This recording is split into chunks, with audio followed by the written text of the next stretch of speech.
Hi everyone, সবাই কেমন আছো? আশা করছি ভালো আছো। তো দেখো, সকাল সকাল আমি রেডি হয়ে নিচ্ছি কাজে বেরোনোর জন্য। আর তোমাদের দাদাকে তো কখন থেকে ডাকছি, ও উঠছেই না। ঘরদোর মুছে আমি দুটো পাখা চালিয়ে দিয়েছি। ওর ঠান্ডা লেগেছে বলে কীভাবে শুয়ে আছে দেখো। কাছে কিছু ছিল না, চাদরটাকেই গায়ে দিয়ে একটা মুড়ি দিয়ে আর শুয়ে পড়েছে। ওকে বলেছি যে যে লাস্ট উঠবে সেই বিছানা গোছাবে, ওই জন্য উঠে তাড়াহুড়ো করে বিছানা গোছাচ্ছে। কোনো দিন বিছানা গোছায়নি, আমাকেই গোছাতে হয়। আজকে তাই কি ভাগ্যে ও গোছাচ্ছে বিছানাটা।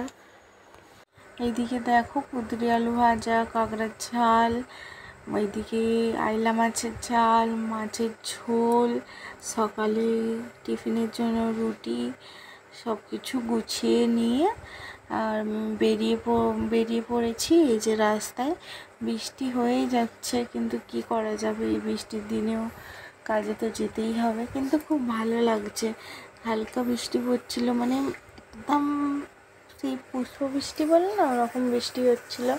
যেহেতু যেতে খুব ভালো লাগছিলো, ওয়েদারটা ঠান্ডা হয়েছিল তো। আর তারপরে দেখো, কোম্পানিতেই যেতে না যেতেই ব্যাস অমনি অঝর্ণ হয়নি, বৃষ্টি শুরু হয়ে গেছে। আমরা চলে এসেছি, তারপরেই শুরু হয়ে গেছে বৃষ্টি। এবার কাজে জয়েন্ট হয়ে যাব। তো আজকের ভিডিওটা এই অবধি। সবাইকে টাটা।